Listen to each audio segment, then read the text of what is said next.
Mapagpalang araw sa inyong lahat mga lods, sa lahat ng ating mga kapwa-teknisyan dyan at sa lahat ng ating mga kapwa-vlogger at sa lahat ng ating mga subscriber. So bali mayroon tayo dito ang i-repair na satellite decoder. So sabi na may-ari nito mga lods ay wala daw siyang standby power or walang power. So para malaman natin, ayan, i-check natin, lagyan natin ng supply. So para sigurado, i-test ko muna yung ating power supply. So ito yung ating power supply na 12. So naka-plug in yung ating power supply. Ayan, meron siyang 12.31. So i-test natin. Ayan, plug in natin ito. Ayan, dapat meron siyang standby dito na ilaw. So ayan nga, wala nga siyang power. So ayan mga lods, tuloy na natin yung ating pagre-repair ng satellite decoder. So ayan, babaklasin na natin yung decoder.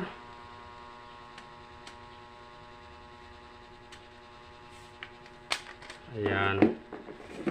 Tapos, ang sunod natin gagawin ay i-plug natin ulit yung power supply. Itong 12 natin. Ayan. So, plug natin. Tapos, i-check natin yung mga supply dito sa kanyang board. Yan, kita pa ba yung ating tester? Ay, hindi na. So, lapit natin dito. Ayan. So, mag-body ground tayo.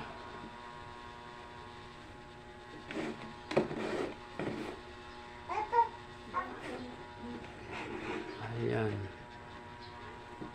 Ito yung ating ground. Ito yung ating 12 in. Ayan, ito yung kanyang 12. Meron siyang 12. Tapos dito 12 din. Ayan, 12. Ito yung kanyang regulator na 5 volts. So galing 12 pagdaan dito ay magiging 5. Ayan, check natin. 12. Yung out niya ay ito. So wala siyang 5.89 lang ang lumabas. So ibig sabihin, barado yung 5. Ito yung 5 niya, nakasum. Ayan, ito yung 5 niya. Itong 5 papunta yan dito sa 1.2 or 1.3. Kapag ka ito ay sira, walang lalabas na 5 dito. So i-check natin ng gamit yung flux. Tingnan natin kung ano ang makikita natin dito sa flux, kung ano ang magiging reaction. Ayan, lagyan natin flux yung dalawang regulator. Kung tumunaw, ayan. Ayan, tumutunaw siya, oh. Oh, tunaw. Ibig sabihin, umiinit yung regulator ng 5 at yung 1.2. Ayan.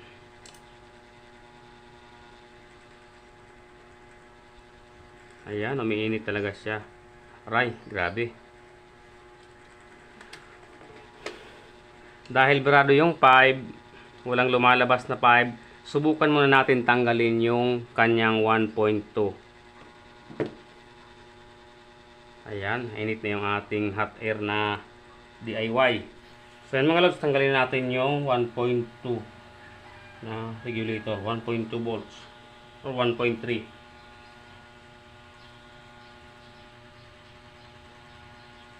Gamit yung ating DIY na hot air torch.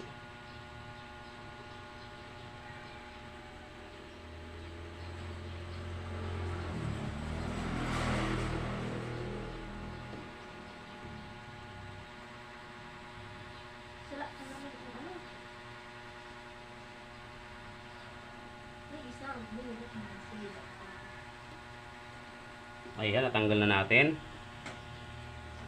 So ang sunod natin gagawin ay i-check natin ulit kung mayroon na siyang 5 volts. Yan, test natin ulit.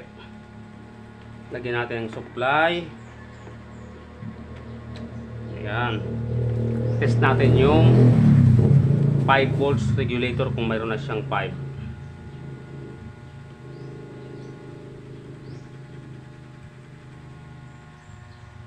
So mayroon siyang 3 point, bumababa na din. 3.4. Ibig sabihin may damage na rin yung ating 5 volts na regulator. Sira na din siya. So tanggalin na natin.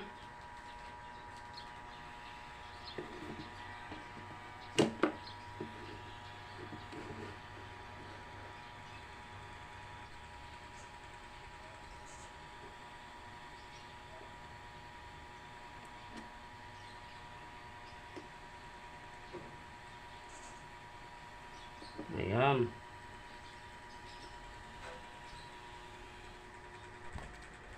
Bali pala yung 1.3. Tingnan natin kung mayroon tayo dito makukuha na ganun yung supply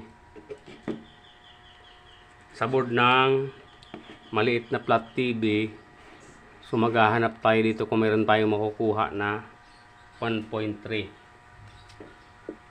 So gagamitin natin itong charger ng power supply ng decoder na satellite. Yan, ito yung ating paghahanapan ng regulator. So yan, sasalpak ko na itong power supply. Ayan, hawakan lang natin.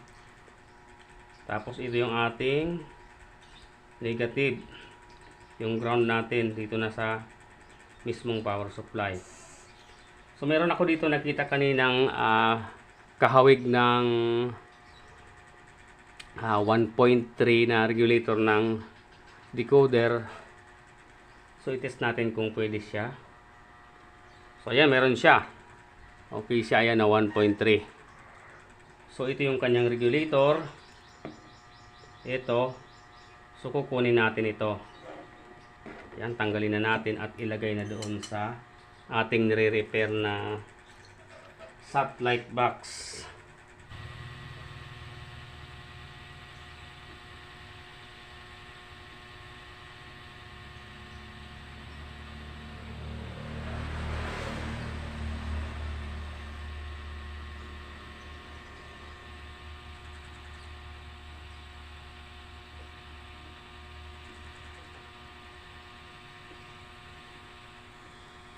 Ayan, tanggal na natin. So kagandahan pala pagka may mga ganitong board, meron kang mga makukuhang pwedeng isalpak sa decoder.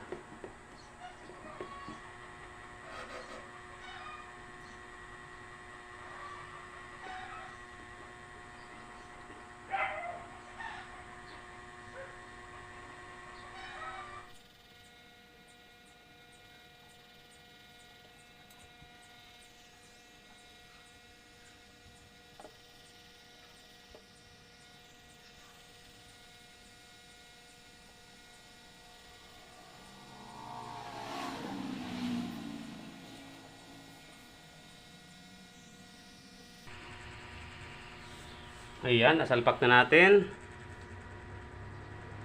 So yung 5 ang ating problema. So kukunin natin itong 5 volts na regulator na TA7805. Ito yung ating pang test muna. Pagka okay, pipix na natin, tapos lagyan na lang natin ng heatsink. Bali ito pa lang nasa left side na pin ay 12 in. At yung pangalawa, yung pangalawa ay 5 volts out. At yan namang pangatlo ay ground. So salpak na natin.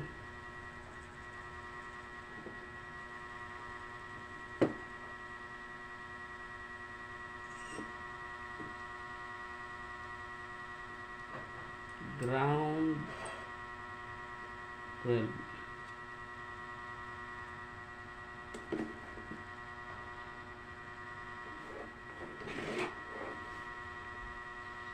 Ito yung ground. soldering lead natin dito.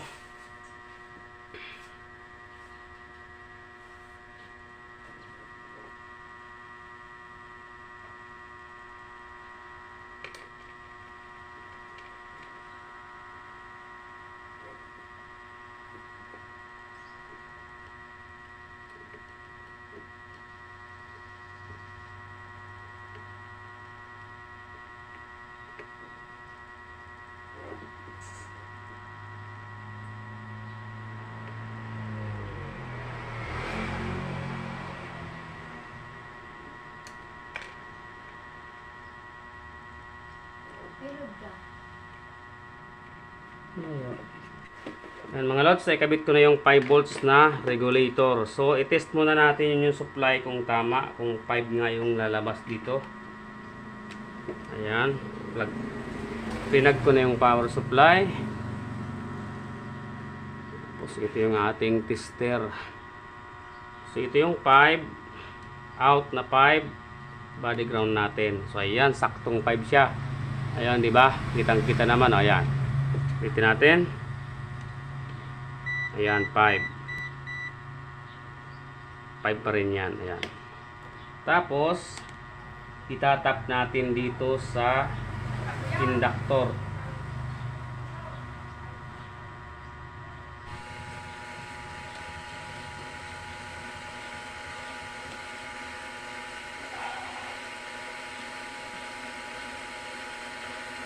Ayun, okay na. Okay na siya mga lods. Ayan, okay na. Ayan na siya, oh. Ayan, oh. So, yun nga, naging sira yung dalawang regulator. Yung 5 volts at yung 1.3. So, ang gagawin ko pala dito mga lods ay lalagyan ko siya ng heatsink kasi iinit ito ng iinit. So, mag-a-adapt na lang ako ng heatsink dito. Ipakikita ko na lang sa inyo mamaya. Ayan mga lods, ito na yung ating pagkakasit up ng regulator na 5. Ayan, ito yung ating ground. 5 yung gitna, ito yung 5 at ito yung line, yung 12 in, itong sa left. So okay na siya mga lods. I-test natin kung okay na. Ayan, so itong regulator ay ilalabas ko na lang dito sa ibabaw. Ayan, kulay green na siya, green. Tapos, isi-check natin yung kanyang papuntang LNB kung mayroon siyang 12 ay 19. So, ayan, okay naman. Mayroon naman siya. So, ayan, mayroon na siya 19. Ayan, 18 volts. So, ayan, standby power natin. Ayan, successful na mga lods. So, ayan mga lods, hanggang dito na lang yung ating video. Maraming salamat sa suporta ng ating mga kaibigan niya na technician, kay Anditech, kay Lix TV, kay Buyet Abanti Mix Vlog, at sa lahat ng ating mga kapwa technician dyan, at sa lahat ng ating mga subscriber. Ayan, maraming salamat sa inyong suporta. So ayan, okay na siya mga lods.